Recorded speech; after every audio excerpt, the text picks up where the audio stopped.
pledge and then get into the meeting. So start it. I pledge allegiance to the flag of the United States of America, to the republic for which it stands, one nation, under God, indivisible, liberty and justice for all. All right. Our first order of business, we had executive session to discuss leadership for 2021. And since as of right now, we don't officially have leadership to start 2021, I guess I'll take a nomination for the leadership team for this year. This is Chris. I'd like to nominate Bill Remfrey as chair and Mary Coe as vice chair for the coming year. Do we have a second? Great. And let's do the vote then. All in favor? Aye. Those opposed? Aye. All right. So we continue with the same leadership, and I guess now we have authority to continue the meeting. Thanks everybody for joining early. I do appreciate it, and we'll try to make up for it on the backside of being efficient. First order of business is always approval of the minutes. Hopefully everyone had a chance to look at them. And if there's any discussion, I'll take discussion now, or we'll take discussion now. All right, then we'll do a motion to approve. You're rusty. Very rusty. Motion to approve the notes? Yes, please. Make a motion to approve the notes? Yep, and a second? Second. All right, all in favor? Aye. Those opposed? Aye. Nay. The December minutes have been approved. All right, our next is Tammy with the Parks and Rec report. I'll turn it over to you, Tammy. Okay, I had sent out a meeting schedule, so everybody should have received that. So you have a list of all the commissioners' meetings, the Parks Board meetings, and then on that sheet within the Parks, or within the Board of Commissioners meetings, there's some of them are like highlighted in a lighter green. Those are for the special meetings. So some of them are on Wednesdays, and then I think some of those topics are unfolding as time goes on. So just as a heads up, you have that. And of course, if there are any changes, I'll update you guys accordingly. By way of programming, we've just been on a yo-yo a little bit over the last month. There were closures and shutdowns that happened in mid-December that of course impacted us. We had, just gotten rolling along pretty good there with a lot of great programs and rentals at the rack and things like that. Radnor youth basketball gearing up, and then of course had to shut those things back down with regards to the governor's efforts towards the mitigation. So we've just, we've kind of been, getting used to just with the ups and downs and, proceeding with caution, not trying to throw too much out there, knowing that things may shut down again or they may be altered in some way. So I'm not viewing it as a bad thing. It's just, something that we're just trying to navigate, with the twists and turns with good reason. We want to be good stewards of, being mindful of what's going on in the community with our programming as best as we can. So now we're getting things rolling again. We have a bunch of things that are ready to launch here in early January. The great news is we're able to make some good use out of Radnor Memorial Turf. It's a facility that, you can get 365 days a year out of, and then of course things at the rack. So over at the turf field, we have preschool programming that's going to be launching there with our preschool soccer program, which is always popular and highly regarded and very well attended. We have an adult boot camp that's going to be coming up, and then we have a flag football tournament that we're going to be doing for the first time on President's Day. So, we're trying to get those things off the ground, and so far they're doing pretty well. Over at the rack, Radnor Youth Basketball is getting ready to launch. As a matter of fact, they started taking some time this week, I believe, for practices and getting ready to get their games going over the weekend. Champions Basketball, which is our programming for our special needs kids, is going to be up and running also starting next week. So we're excited to get that off the ground. Our men's basketball program is moving along. Pickleball is going to get started again next week. We're excited about that, although I see a lot of folks out on the outdoor courts. I drove by Philippone today and I saw a group over there with their net up and they were playing. So they're definitely making use of the outdoor courts too, which has been great. It's funny how the cold doesn't affect anybody anymore. We can be outside to recreate. So it's, if it's the only choice, people will do it. And then of course, rentals at the rack have been ramping back up. And, we realize, at any point over the next few weeks, things may change and twist and turn again and cause impacts to programming. So we're kind of at the ready to deal with that, when and if it happens. We do, normally this time of year, we'd be getting ready for our daddy-daughter dance event at Villanova, where we have hundreds of people gathered. This year, we're doing it as a date night at home with scheduled Zoom activities. And there's participating businesses from Wayne and Bryn Mawr and all across the township that are taking part with an option for food and beverage for the evening and desserts. So we have a list of different businesses that are taking part with us with special discounts and different types of specials and things available. So families can take care of having that at home. We're going to also add a take-home box that will go along with it. That'll include all kinds of supplies and activities that'll go along with the theme of the things we'll be doing in the evening over Zoom, along with some other special treats and things like that. And so far, we're up to, I think, 45 people total over the 2 nights. We're going to be doing it on Friday, February 5th and Friday, February 12th. And people are interested in it, and we're excited to do it. So if the attendance starts to surpass where we could be in a sufficient Zoom type of atmosphere, we'll add different dates if we can, if people are still interested. So we're really looking forward to that. It's not an optimal way to deliver that type of an event or activity, but it's better than not having it at all. And dads and daughters and families get a chance to spend special time together at home. We also, we're going to be getting ready soon for the Bishop Richard Allen Park wreath laying ceremony. That's going to be on February 14th. The time right now is set for 1 o'clock, but it's still tentative. So I wanted to make sure you guys all had the date and the information. And then as it becomes more solid, I'll make sure you guys get an updated copy of the flyer and the information. At Radnor Activity Center, we're continuing to do blood drives with the American Red Cross.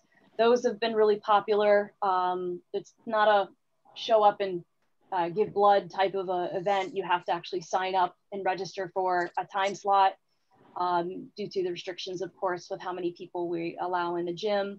And the dates for that are January 22nd, February 12th, February 26th, March 12th, and March 26th. So we have 5 more dates coming up to when those will be happening. And there's information out on the township website about that.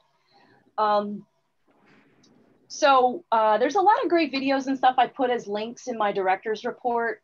We had, from Santa's Delivery and our Make a Contribution, Make a Connection initiative that we did, as well as the gingerbread house making on your own. We have a lot of great videos and pictures. So if you get a chance, click on some of those links. They're pretty neat, especially Santa's Delivery.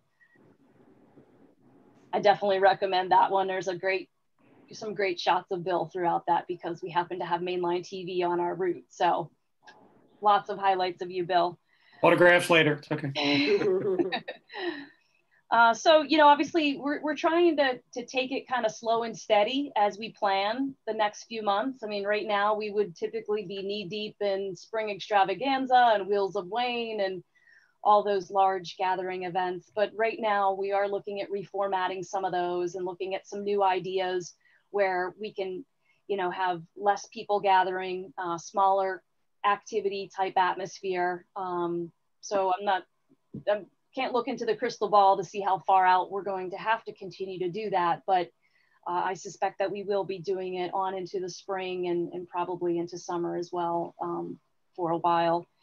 Although, we do want to try and offer some things in a new format, like some egg hunts. We already know we can't be at Villanova and the stadium and run a large scale event, but we are going to try to do some smaller events, maybe in some different parks and different areas where smaller groups of people in time segments can gather and, participate in an activity safely, once of course spring comes along to where, those can be successful, and Arbor Day.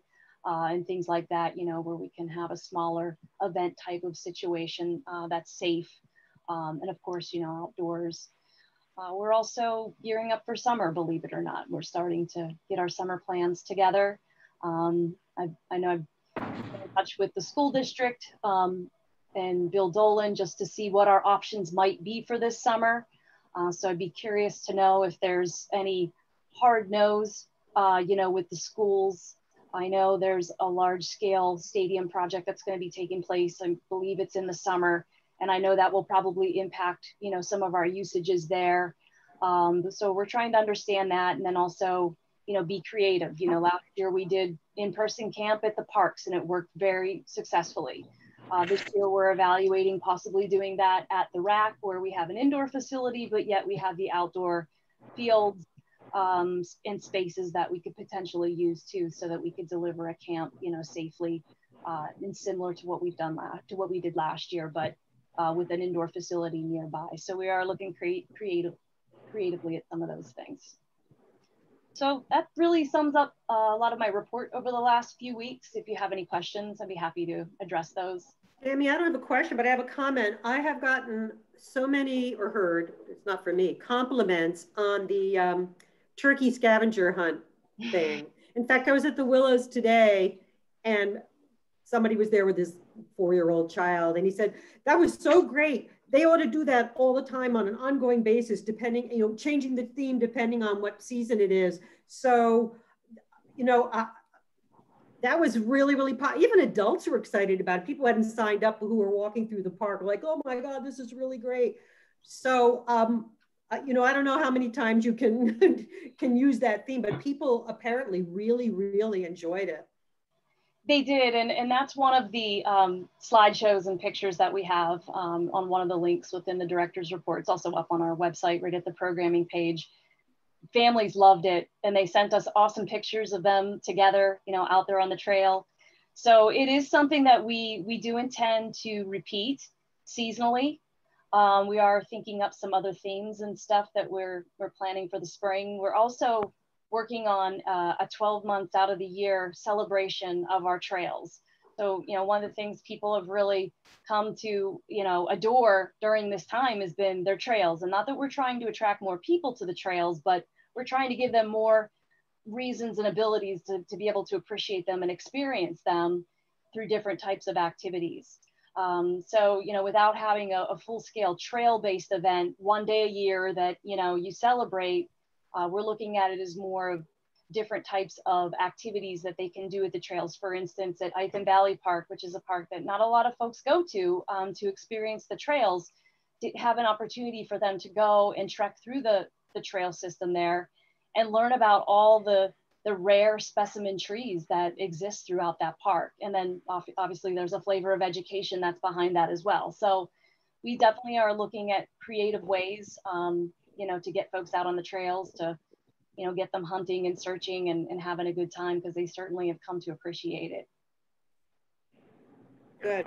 I did the trail at Ithan Valley on Sunday. It was magnificent. And the water, I've never seen it so clear in that creek. I guess there hasn't been a whole lot of rain lately, which helps, but the reflections were lined up just right. I couldn't tell what was under the water and what was above the water. It's a great spot, that's for sure.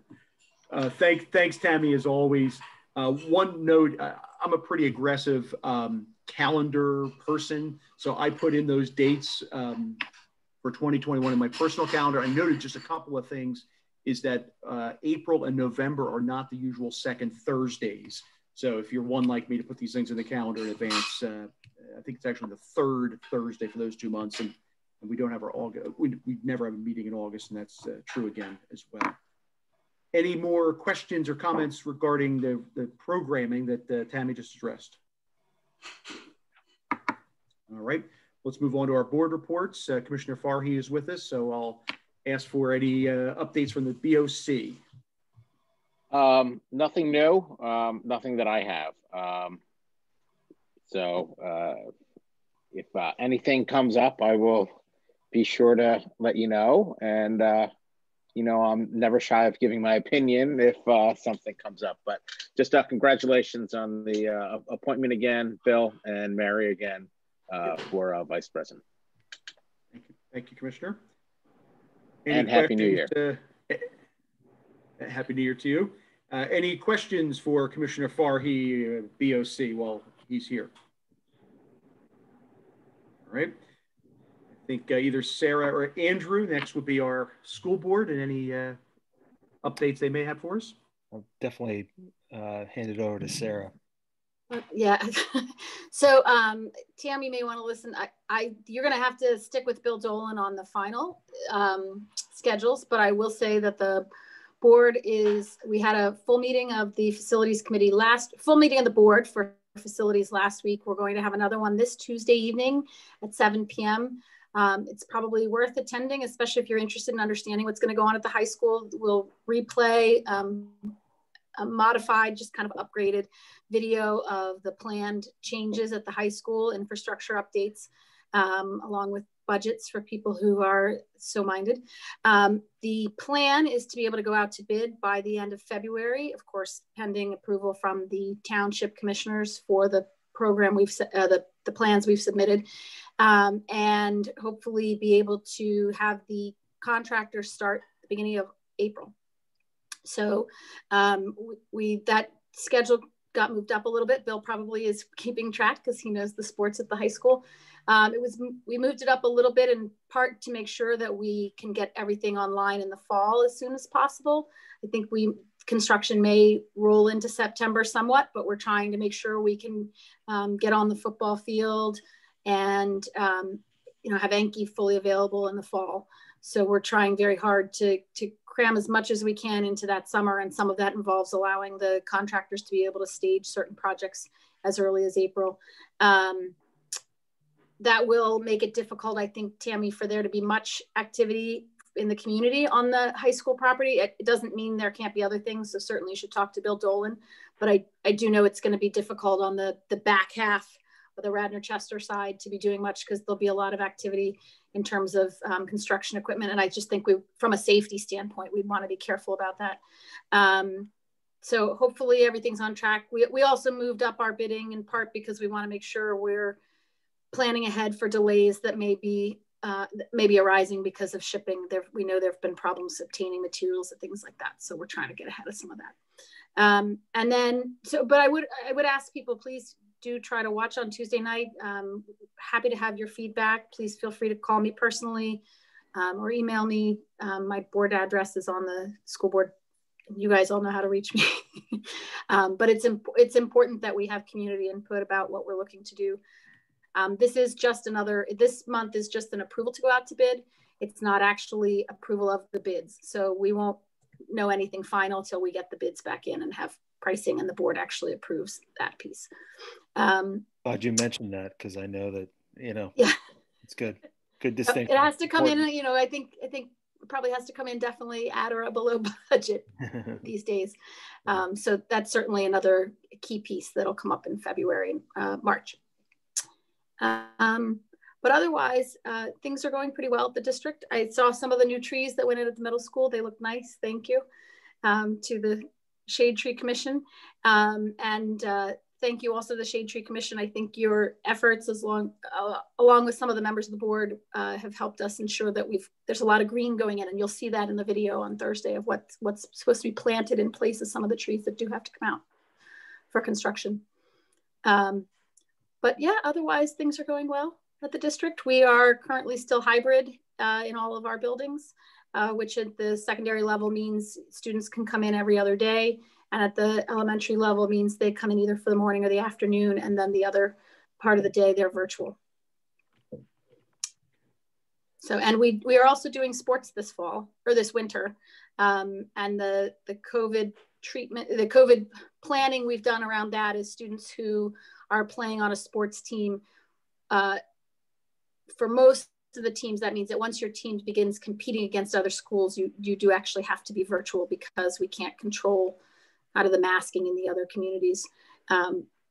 For a few of the teams, it's as soon as you start, the high risk teams, it's as soon as you start practicing. So I think wrestling and it may have been ice hockey were considered higher risk by health officials. And so as soon as you started that, they asked you to be virtual. I want to just interject super quickly that in our curriculum meeting next week, we're going to be discussing a little bit about that, about some tweaks to that. Dan and Sean will be talking about that mostly. Okay, yep. Great. Any questions from this group? It's Chris Campbell. I have a quick question. Was Sure. there ever any progress made on the naming, the Peter Sampson naming discussions on the school board side? I don't think anything has been specifically proposed to the board in terms of what would be named. I've heard some things through the steering committee for the infrastructure project, but I'm not sure it's my place to bring that up publicly. I'm sure there'll be a lot of those types of conversations around things. I know there've been a lot of conversations about, if this goes in at the high school, would we name a building, name a portion of a building, name a garden, name kinds of things. So I'm sure those conversations will come up. And Chris, I'm well aware that there are a lot of people who would like to see Peter Sampson's name on things. So he is not forgotten in those conversations. I promise you. The other thing I know Sean may have come up at a most recent commissioners meeting is I'm hearing rumblings that someone's saying that the district is looking to stop community use of our facilities. And I'm not aware of that. I don't think that's a discussion that's been had. So, to the extent you're hearing that from other people, please dispel that myth. I think the district is well aware that our facilities serve as a community, have a significant community usage from all of our students of all ages, especially at the high school. And I have not heard of any specific plans at all to cease that. I mean, obviously people need to follow the rules regarding parking and proper usage of the facilities, but there has not been an internal discussion that I'm aware of that would put an end to that type of use. Sarah, I haven't heard anything. Okay. Was that at, I was at the last meeting, obviously. It was I think 3 hour and 47-minute meeting. So you keep it short. I got most of it. If you can be more specific, if it makes sense to do it offline, that's fair. I think one of our engineers, someone who represented one of our engineers or architects raised a concern that someone thought that we were trying to cease the use of specifically youth soccer, but, and then they were concerned that we were more broadly saying we weren't going to allow community programs to use our properties. And that's not a conversation we've had. So I just wanted to make sure we dispelled that myth and ask you, I guess, to the extent it does come up in your meeting, you can refer them to this meeting. I don't know. Was it a commissioner that said that or? I don't know. Okay. I don't know. And it may have been at the planning commission meetings, but I thought it was actually at your meeting as well. So. Okay. I know that there were a lot of questions based on the new build out for what's going on at the high school, but no, it's all the same pocket when it comes to the sports field. So we all work together. And obviously we don't want people on it during construction, but that's a safety issue. Yeah, but no, I think people will know that, and maybe it's just an issue of misunderstanding or miscommunication. But if anyone has any questions with that, I'll definitely let them know. Great, thank you. Just to interject, the only thing that I've heard is that there's no usage currently right now by groups because of the indoor facilities just not being available to them. So maybe there's something that was misconstrued with that, because I know that's possible. About that. Yeah, and some of that's because we have to restrict the number of people in the space. We have student practices are going so late at night. We probably just don't have availability for community usage. That may be it. Thank you, Tammy, for clarifying. Thank you, Sarah and Andrew. I have to say, as an aside, I'm impressed, Sarah, that you're still encouraging people to email you. I'm sure you have been inundated just in general, and I'm sure both you and Andrew and the rest of the board in this situation have been times a million. So thanks for being available. Careful what you wish for, I guess, right? Right. All right, we are on to Shade Tree. And Claire, do you have anything to share with us from Shade Tree? I do, but before I do that, I just wanted to dovetail on a little bit on what Chris Campbell had brought up with Peter Sampson naming. That was something that came up to this board that we made an effort to reach out. So Sarah and Andrew, first of all, thank you so much for staying on top of that facilities during this time while you're just trying to keep kids in school. I think it's an unbelievable job that you're all doing. But can we make sort of a formal request that as liaison to school board that you would take back to the facilities that Parks and Rec, because we were considering something in the township as well, that we would still like to work towards that. I know it's out there, but we just don't want it to get forgotten or, pushed aside. Well, you're talking to the right person with Sarah. She's the chair of the facilities committee. So okay. And I have brought it up to the board before, and so they know about it. I was told, and I haven't had the time to go look, I apologize, that we have a policy that person has to be deceased for a certain period of time before we consider naming something after them. And I think it's a year, so we're probably already there. So it is time. And I think the last time I brought it up, I was told, let's talk about it in the context of naming with all the new projects at the high school. So it really has, his name has come up repeatedly in the steering committee meetings, and people are aware. And it's on your radar screen. Absolutely. I mean, Absolutely. Okay, excellent. Sure. And for Shade Tree, thank you. Fall planning was completed, as Sarah referenced, and we, with a little bit of worrying that they went in too late, but we've been assured by the planting tree people at Powers That Be that the planting was successful and that they're really nice trees, and we're looking towards spring planting as well. So that was a successful project, and at the moment we're all just in sort of hibernating mode, but we meet monthly as well. So I'll keep you posted if there's anything else. That's great. I saw some blast on Twitter within the last couple of days, and I thought that they mentioned there was some coordination with Shade Tree about some pruning and trimming going on in the township. I don't know if that's something you have any insight on, but. So that's ongoing, Bill. So we have now an arborist on the in Public Works so John Hosbach gives a lot of hours, and they coordinate with Public Works. So things are really, there's a lot of work being done towards replacing the canopy and identifying hazardous trees. And, it's a great committee to be on, like this one. So I feel it's a positive. Hey, Claire, it's Jake Abel. Can I interject and just add a comment on that? Yes. Hi, Jake. So the project going on in the parks right now is something that the board passed in October of 2020. And it has gone through Shade Tree, and it's gone through the arborist, and had a lot of resident input just to identify trees that were in declining health. So there's going to be a lot of cleaning up of those old trees, and then replanting new trees in those parks. Yes, great. Thank you, Jake. Yeah, just to dovetail on that, and this was part of what I was going to bring up under projects. Right now, if you were over in the area of Odorriccio today, you would see a lot of work going on over there, and there were I think about 13 trees alone that were removed from Odorriccio Park that fit and fall within that approval category. There's also several that are going to come down at Fenimore Woods. I think it was like 4, and then I think 2 more at Beauconnor or Philippone. So Public Works was overseeing that with Jimmy's Tree Service. So even though it's a contracted tree service that's out there that's doing it, Public Works is overseeing that.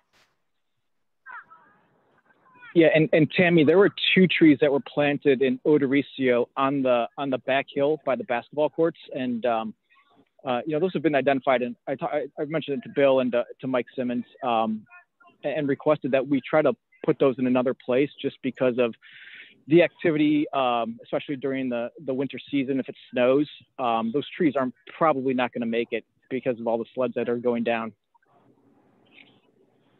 You said that was at Odorriccio? Yeah, so it's at Odorriccio in the back part of it. There's that back hill that sits in front of the basketball court. Okay, yeah, I'm gonna just scope that out real quick, because I know we're going to be starting a new project, obviously, to renovate the basketball court. So I'm just curious how that might impact it. Yeah, I mean, they're far enough away from the basketball court, but it's just right in the middle of that hill. And okay. During the last snowstorm, I mean, there's so many sleds going down there. I'm sure they were nicked and just more of a safety concern for the kids going down.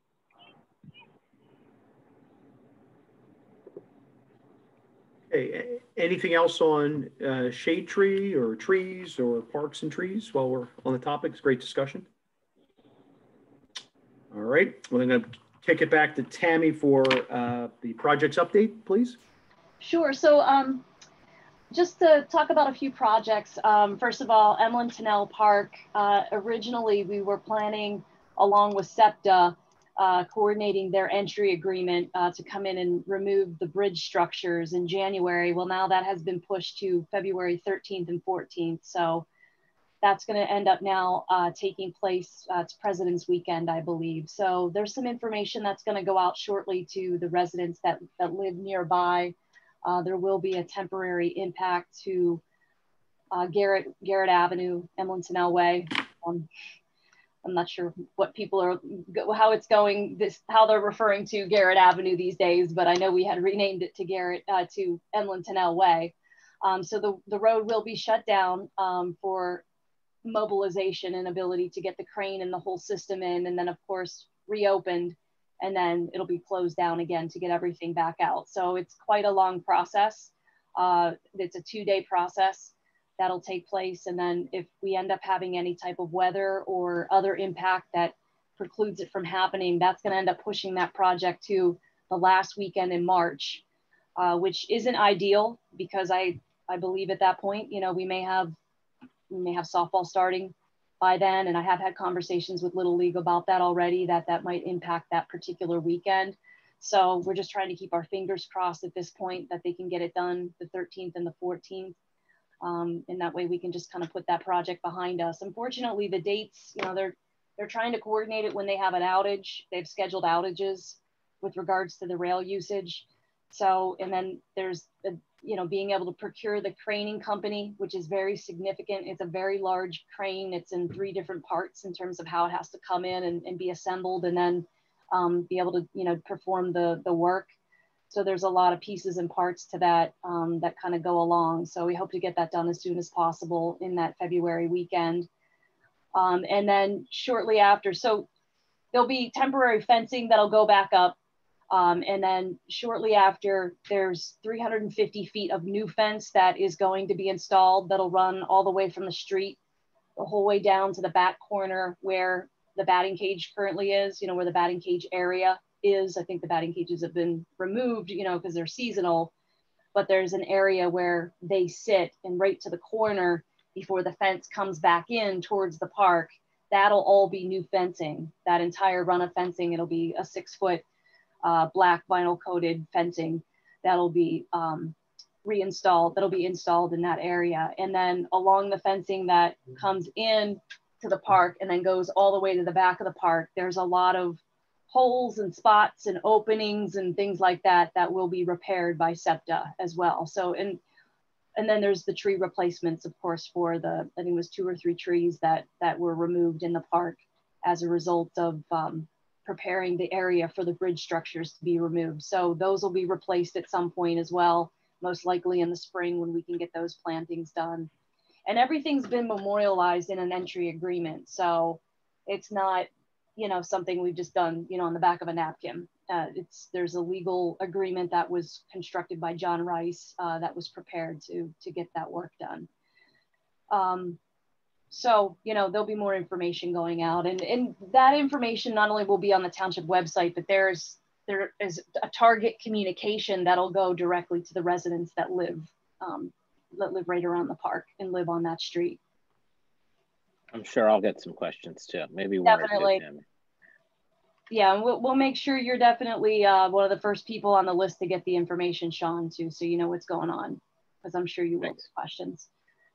And that's I'm sorry. That's okay. Go ahead. Before you left Tennell, I was just going to ask a question, which probably has been answered before, and I just don't recall what the answer was. Is there any type of a plan to repave or reestablish the walking trail around the park? Well, right now there's not a capital budget to do that, but it's a project that would fall within that as soon as we could, you know, have capital dollars in order to make that project happen. It's definitely one that's on the very long and growing list. Thank you. Definitely much needed, as well as in some other parks as well. Mm-hmm. So just switching gears a little bit to Fenimore, which is, a real big one that sits out there still that we've been working on. As I had mentioned the last several months, Steve and I have been working on going through the final design and refinement with the engineers who've developed the design plan, and trying to work through different state permitting agencies. One of the things that we have kind of stumbled upon throughout this process is as we've put together the budget, the anticipated budget for what this would cost, we've decided that there's some areas where we think we need to rethink the project for some cost savings so we can get it done. And some of those areas it's not anything major, like we're not going to shake up the entire plan that, we worked so long on, and have come this far on. These are just some minor things. So there's a couple areas in and around the park where there were 2 walking bridges up in the upper part of the park. So because the cost estimates on those bridges, those like con-span type bridges have come back so astronomical, we've decided to reevaluate those to possibly install boardwalks instead.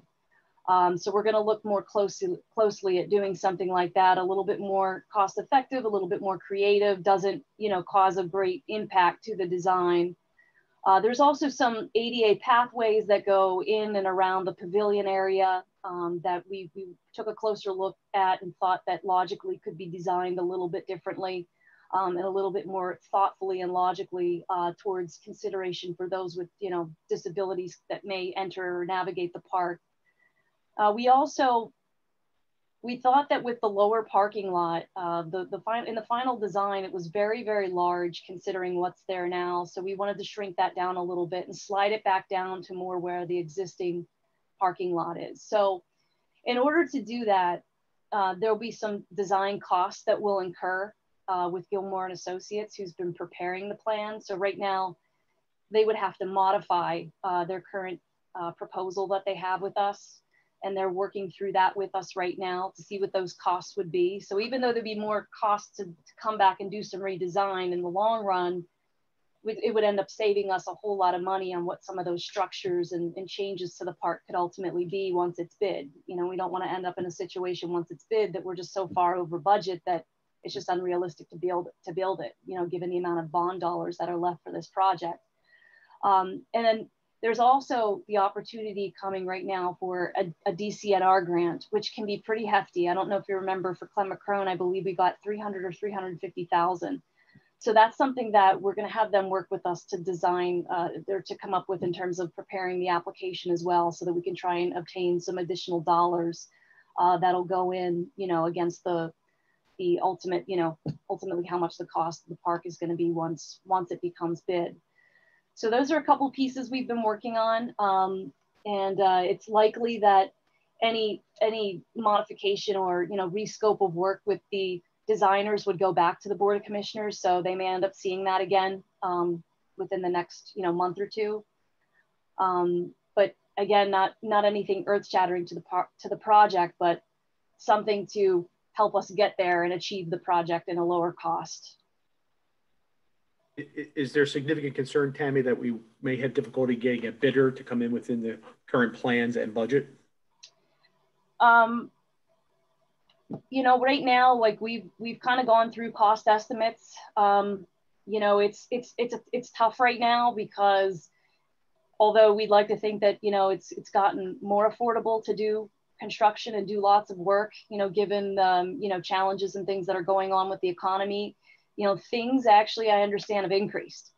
And Sarah, you referred to this a little earlier, with regards to the difficulty that there is to get certain supplies and certain materials. And along with that comes higher costs. So I think we're trying to put safe but conservative cost estimates to what we have there and realize that, some of that's just going to be beyond our control. So it's certainly possible that it may come in higher than what funding is available.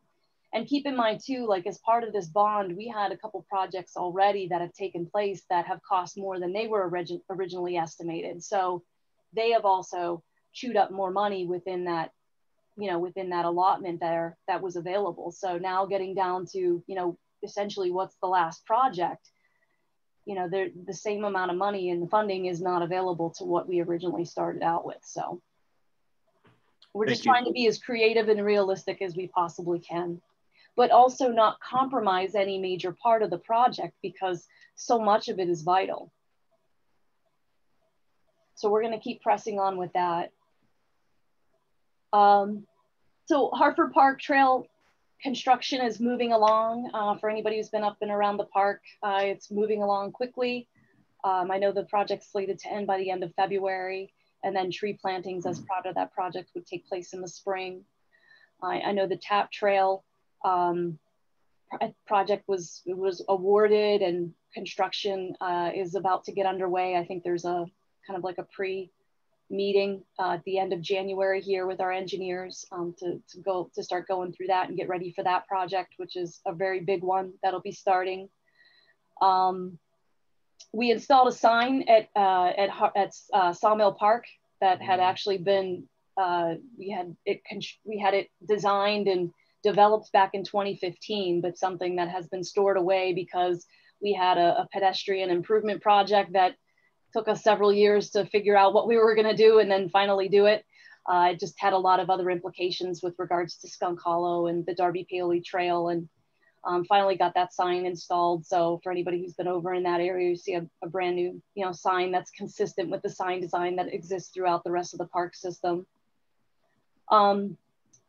And then last month, I know we talked a little bit about Veterans and First Responders Park. It came up in question, and in fact, there's some headway that has been made in the last several weeks on that project.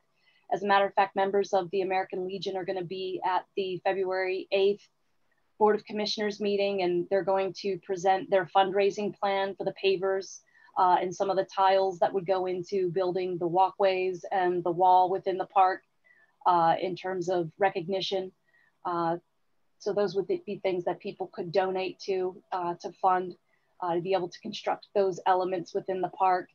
And we'll be talking a little bit more about the project, of course, and also anticipating revisiting the design that sits out there, which I had forwarded to all of you, a copy of that, and start to really re-engage an engineer to put that together for us and come up with a final design that, you know, is practical and buildable within the amount of funding that we have right now, with regards to the amount of money that was donated, and of course, the amount of money that the American Legion plans to fundraise so that we can construct that project and start to move on. So I don't know if you have questions on any of those or any other projects that have been kind of ongoing. Those were sort of my highlights for this month. I had a quick question, Bill, if you didn't. No, please. I just laid low, let people have questions. Go ahead. No, that's fine. I mean, I wasn't sure, has the decision been made about where the construction on the TAP Trail is going to start? I know it's, you know, it's a long project with a couple of different segments, and I just didn't know if there's been any decision made on that. Not that I'm aware of. And I know that the school, the high school plays a very big section to the three sections that comprise the TAP Trail. But I'm not aware, but I can certainly find out that information and bring that back to this meeting. I imagine that the pre-bid, the pre-construction meeting will definitely vet out. And I won't be part of that, of course. I know Steve, you know, and Dennis are more on point with that project, but I would imagine that in the pre-construction meeting, there was a development of some sort of a, you know, a timeline and a location timeline that ties within that would be available. No, that's fine. I was just curious. I know Bill and Steve are, Bill Dolan and Steve Norsini are in contact about that. He didn't know last time we spoke. And so I thought, oh, okay, this would be nice to finally know. Yeah, I don't know. I'm curious as well. But rest assured, that's, you know, that's certainly something we've taken into account in terms of our construction plans, and everybody knows, you know, the TAP Trail may be coming through at a time that we're already under construction. So that's fine. Okay. Thank you. You're welcome. Any other questions for Tammy on projects? Comments on projects? All right, going to move through some old business. We're getting near the end. Going to put Mary back on with anything new on our dogs and the Willows at this point. On dogs, I mean, it occurred to me when I saw the agenda today that I was supposed to send the Barks and Parks report to the Board of Commissioners. So I managed to do that this afternoon. So I don't think that too many people have been thinking about the dogs and parks issue. For the past month, I have been I'm over there all the time, of course. So I'm still seeing a lot of problems with dogs. Yesterday in particular, there were a couple of dogs, most gorgeous dogs you ever wanted to see. But just running all over the Willows, not just the parking area. So yes, it's still a problem. And I don't know where we want to go from here. I don't know whether we wanted to have further discussion at some point or whether we wanted to have the Board of Commissioners take a look at the report I did. And I just sort of need some further direction. I'm not sure that there's much more that I individually will be, providing to you guys. Sure, and you raised, Mary, something I was going to bring up is what's the next step? I think in ordinary times, my personal thoughts would be we present ourselves as a forum to have people kick around ideas and let the public participate. But given where we are, I don't know that it's really feasible to expect or reasonable to expect that we're going to have in the next few months at least anyone before us, which then maybe begs a question that perhaps we should not wait until that time and perhaps send something along to BOC, especially in advance of more active outdoor season. But those are just my 2.5. I mean, at a minimum, the board now has my, my report, and maybe that's, something that they can think about, and, sort of, background material. And I agree with you. It sort of lends itself more toward public appearance before the board. It's that sort of thing. It's not like the issue is going to go away. So on the other hand, you don't want to let it go too long. But can I? Hey, Mary, Jake Abel. Hi, Jake. I appreciate the email you sent over. I took a look at it this afternoon, and the two questions that came to mind when I read through it were first on the surrounding communities that have ordinances in place, restricting dog access or requiring them to be on a leash. Are they having similar problems? And the second issue, and sorry, I'll let you answer both. The second issue, and I think this is the bigger one for me, is enforcement. I mean, what are we going to be expecting of the police department if we are going to crack down on this, or are we expecting the police to take lead on this? And do we want them involved in every time a dog is off leash, or in a park? I just came from Memorial, and there's clearly at least two signs in that park that say no dogs, and I saw at least 3 people walking a dog at the park. Yeah, they're both good questions. As to the first question, I think it probably wouldn't be a bad idea. I don't mind doing this, or maybe you think someone from the township should do it. I don't know, but it would be interesting to see if their ordinances, in their opinion, are successful. When I have been to the other parks, it seems well managed. I'm not seeing the sort of thing that I see at Radnor, but I'm not there as often as I am at the Radnor parks.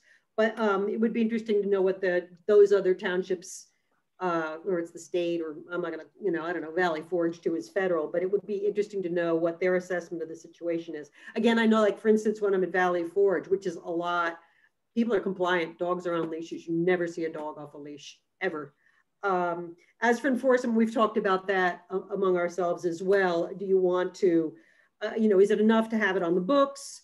To have it, of course, my tea kettle's going now, to have it, the ordinance more clearly displayed so that people know what they are or they aren't supposed to do. We know we don't have a big budget for it. Sorry, I'm gonna go get that.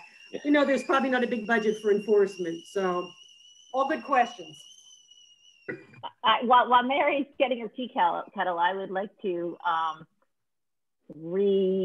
suggest that we work really hard on communication, especially if we are going to send it to the BOC, that we are interested in ways to communicate with the people who use it, that it doesn't come down as a punitive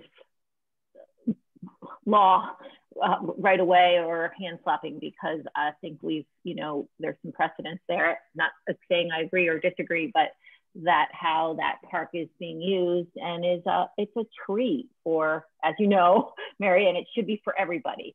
So if we can find ways where we compromise so that dog walkers can have, someone mentioned the last time, maybe permitting. It's just, just some, we live here, we have dogs and we're gonna follow the rules the best we can. So I just am a little bit nervous about some sort of sign that goes up and says leash, and then we have police, and it's not a good look for our township. I think with more with tighter requirements or tighter restrictions and better clarity and communication on what the expectation is, you'll get a good measure of compliance. Because right now people are like, they've seen it not be enforced for so long. It's like it's a fake rule. Mm-hmm. So it's understandable. People think, I'm not going to take it seriously because the township doesn't take it seriously. But I think you'll get some decent compliance from people who are law-abiding citizens. You're always going to have a good group of folks who don't comply, but it will be such a vast improvement because there's such a big room for improvement. Also, the other thing too that is interesting, I think we talked about this very briefly one time too, was, and it's my suspicion that a lot of the dog walkers there who are the most abusive are not Radnor Township residents. I think because we have such generous rules regarding our parks compared to the surrounding townships, that people who really want to let their dogs just run, they figured it out, go to Radnor and you can let them run. I have no hard evidence to confirm that, but it just seems sort of logical that might be the case. So, but as long as we can cut it down substantially, that will be a big improvement. And I think a lot of people, once they understand that these are the clear rules and they really mean it, and here's why it's important, and get that buy-in, the situation will be so much better. Not perfect, but better. I agree with you so much, Mary. And I also think that with the Willows Park Preserve project being neighbors, that I'm very sensitive to how that looks, is, how working together really hard to try to get everybody on board with it, including. Yeah, the Willows Park Preserve is very concerned about liability because a lot of times people who are going in and out of the Willows now, which is, quite a handful of people now with that group, and there was construction. There were dogs running all over the place and jumping on people. And if that happened to, say, somebody who had rented out the Willows for an event or something, that would really be awful. And we don't want to keep a fence around the Willows. It's there now for construction purposes, but you don't have a fence up there, all the time to keep dogs out and dog walkers out. But we also don't want to have negative advertising that, that the Willows Park Preserve is shut down the dogs in the park, right? Yeah, we don't need that either. Yeah. So I'm just trying to see I just know what's out there and how people use it. And I think that we have all really good points here. Yeah. May take a little extra work and communication, especially on the VOC's part, so that it just doesn't become like a very swift action. Can I jump in here just for a couple?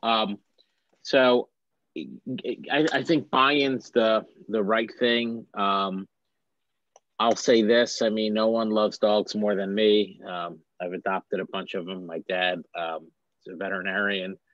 But when you look at, I think that maybe for starters, you need to put a fence. So if the dogs want to run off leash, they should be in a fenced area, very similar to, I think, what we're trying to do for Hartford Park. And Tim, you can correct me if I'm wrong. But this kind of reminds me of the predicament that we were in when I was not on the board with Clemacrone Park.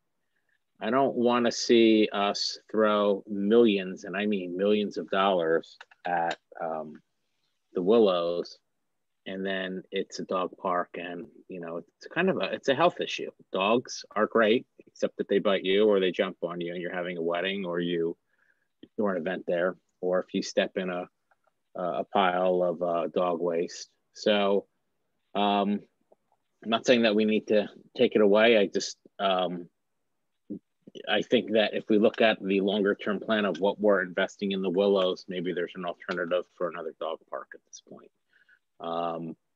Because to what Mary said, or pardon me, what you said, Claire, you don't want the advertising. Hey, I spent $120,000 on a wedding and I was mauled by dogs. I think that's going to be it. So, what you sent, Mary, I thought was wonderful. I got through about the first 4 pages of it, and I know it's just a lot of ordinance and questions and answers. Do you have a specific a plan or direction that you want to go? The ordinances are great. Is there anything that this board is recommending that I can take to the Board of Commissioners? I am happy to, and I'm never shy to give my opinion, but I don't want to speak for the board if that, if that's not what it is. So if the board wants to draft something, and I don't know what the protocol is, or Tammy, if you have an opinion, I'm happy to share it that way. Or if you just want to go to the board yourself, however you see fit. I just wanted to throw that to you, that we're spending a lot of money at the Willows. I don't know if the two can really coexist, to be honest with you. My suggestion to us guys would be that Parks and Rec try to come up with we don't really have a board recommendation. We have my, rather general recommendation of let's look into this, possibly revisit the ordinance. But as a group, we really haven't come up with a group recommendation. So maybe that's the next step. Maybe we discuss this in more detail next month and come up with something. Yeah, that seems like a plan. And perhaps if one of those ordinances, Mary, you thought, I know we had a presentation about it, and I recall some of them looked pretty good, for lack of a better term. Maybe one you could put forward, and we could dovetail a recommendation in terms of some ideals in an ordinance, and also some of the concerns have been raised with communication and not wanting to have bad PR in either direction on implementation. And then maybe we can kick that around a little bit more front and center next meeting, and perhaps come to some type of recommendation that can be passed along. And others have different thoughts. I'm certainly, I happen to speak first. I was just curious, at some point, do you as a board want to host members of the public who would be impacted by this? I would like to do that. Because it just seems like it's a better place to do it here versus at the Board of Commissioners, because then it just helps facilitate that process, before maybe ultimately it gets to them for a vote on this. I think that's a fantastic idea. I think this board would be if I'm out on the trail, I'll hand out cards that gives them a date or gives them information. Like my staff can do that, parks can do that. Do you know what I mean? Because that's the real interactive ability you have with the folks that are out there. Because anytime I'm out there, I see the folks, and it's a lot of times it's the same cast of characters. Yeah, you get to know the regulars after a while, the frequent flyers. But yeah, I think, again, that's the buy-in part. I think this is a pretty sensitive subject. I know it came up decades ago, and it was a pretty hot topic, as I recall. So Mary, I have a question about the whole Willow. So, the part that goes over by Sawmill and Skunk Hollow. I mean, are we saying the whole anywhere where there's, or is it, It's really on the table. I mean, it wouldn't just be the Willows necessarily. I mean, it could be, it's all, I should think it would all be on the table.